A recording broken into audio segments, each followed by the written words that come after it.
Good morning, guys. Today we are going to continue Unit 9, and we are going to be looking at using tables, rules, and graphs. So get your binders out, have them open to Lesson 9.5, and we will get started. First thing is going to be your bell ringers. And today let's have Michelle do number 1, and Yanaris do number 2, please. So do those bell ringers, and then we will come back together and go over them together. All right, so it says make a table of values for each function and using the inputs of 0, 1, 2, and 3. So for each one, we need to have a table. I'm only going to put 2 rows on there, x and y. And if I put in 0, 1, 2, and 3, when I plug in 0, I'm going to get 4 times 0 is 0, minus 2 is negative 2.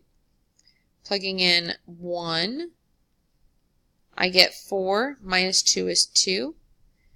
4 times 2 minus 2, that would give me 8, minus 2 is 6. And 4 times 3 minus 2, that would give me 12 minus 2, which is 10. So this is what your table of values should look like for the first one. For the second one, we are going to have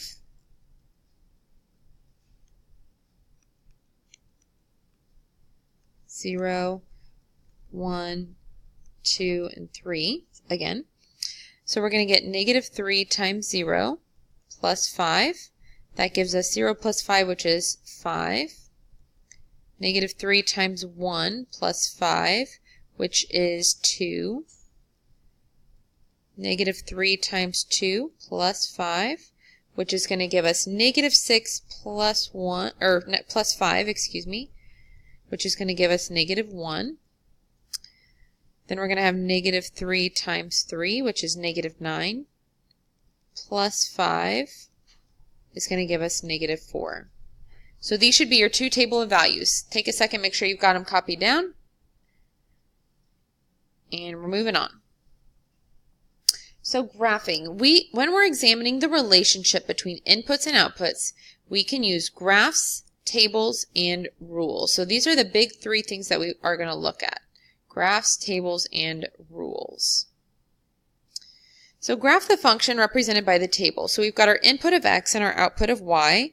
We are going to put whatever's in that first column on the horizontal axis right here. So we're going to put this as our input, x, and over here this is where we're going to put our output of y. And I'm just going to count by ones. I'm not going to label it, I just know that I'm counting by ones. So I'm going to go over 0 and up 5. So over 0 in the x, and in the y I'm going 5. 1, 2, 3, 4, 5. So there's that point. Next I need 1, 8. So in the x I'm moving to 1 and I'm moving to 8. 3, 4, 5, 6, 7, 8. To 11 I'm going to move 2 in the x and 11 in the y, and then 3 and 14. So over 3, up 14. So there would be my function. And if we look at this, it should form a straight line. All right, you try it. So try this one with a partner and pause the video and we'll come back and check our answers together.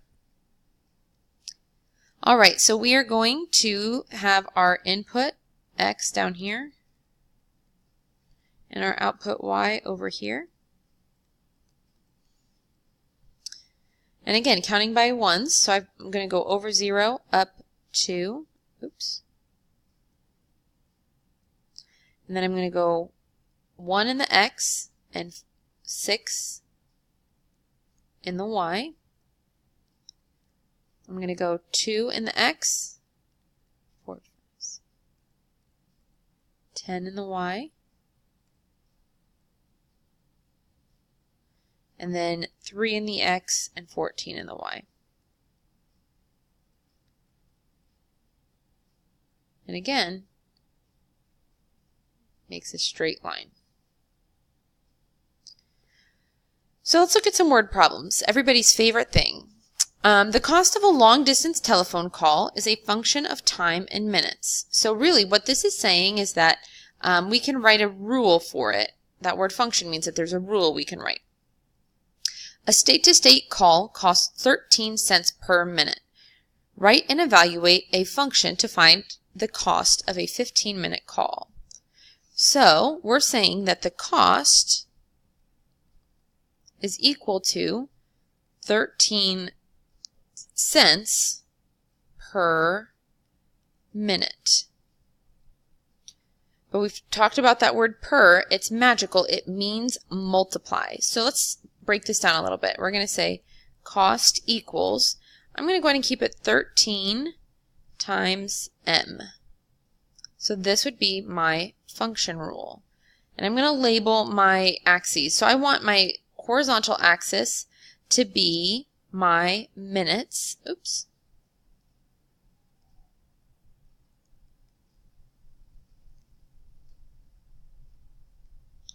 And then the vertical axis to be the cost. So we're going to make a table. I'm going to make mine up above here because I'm running out of room.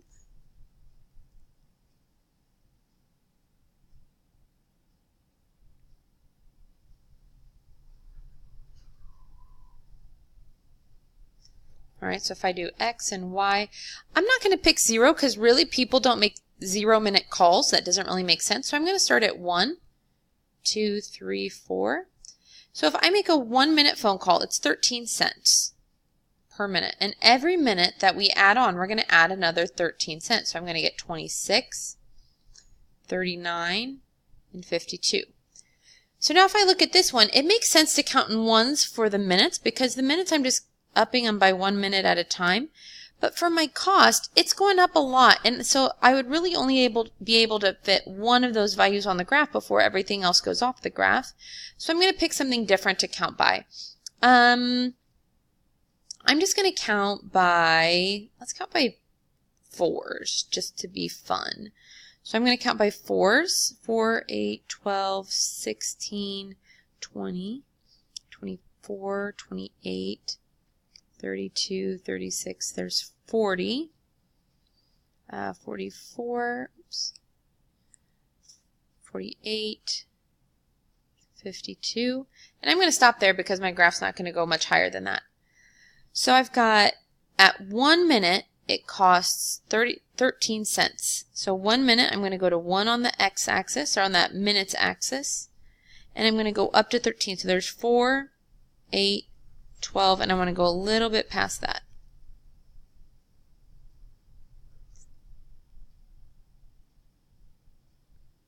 Okay, so there's my point there. Then for 2 minutes, it costs 26 cents. So I'm going to go to my 2 minutes on the minutes axis and find 26 cents. So there's 16, 20, 24, so I want 26. 3 minutes costs 39 cents, so I have a 40, so that's almost 40 cents. So I'll get real close to that.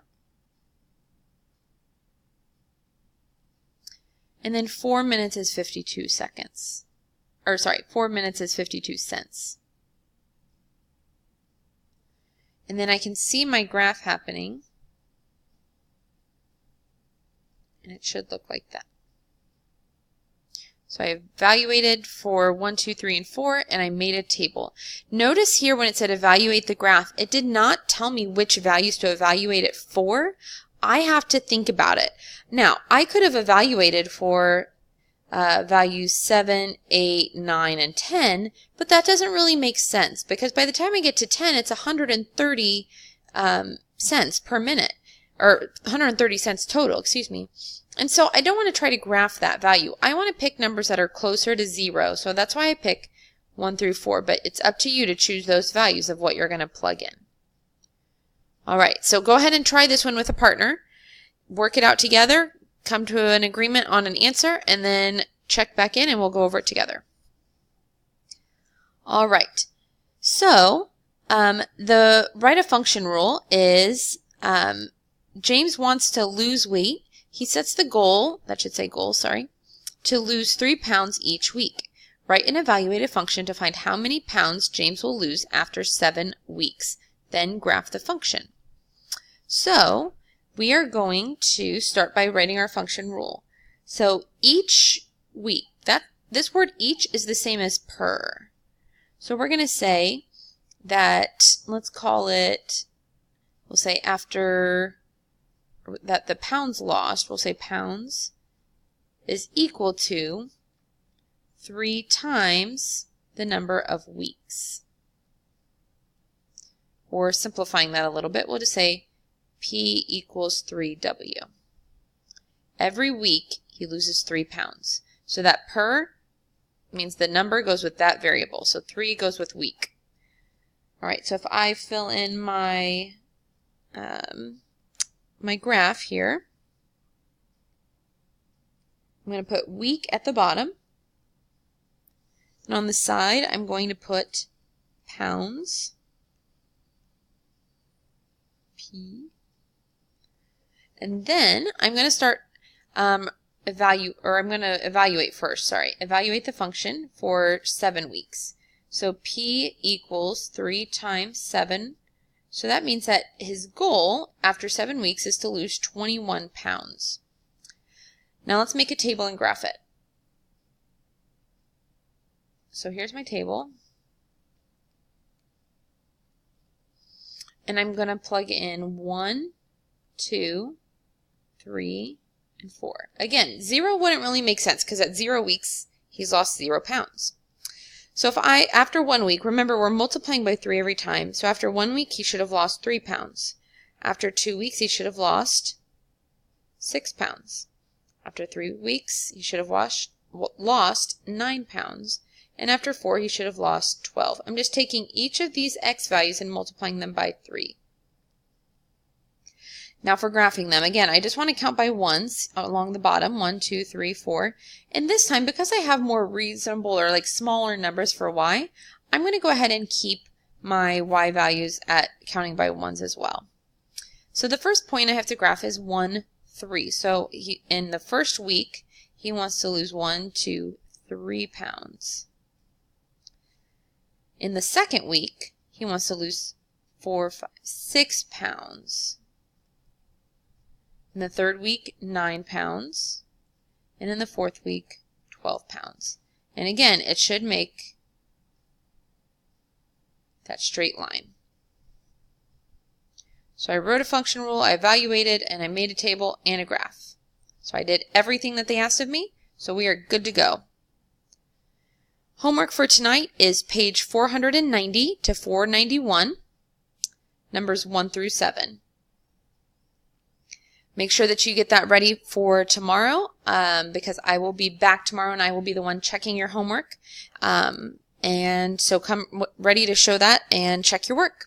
With Bob, with the back of the book on those odd numbers, check your work with a neighbor or check with the binder. But I will see you guys tomorrow. Have a great day.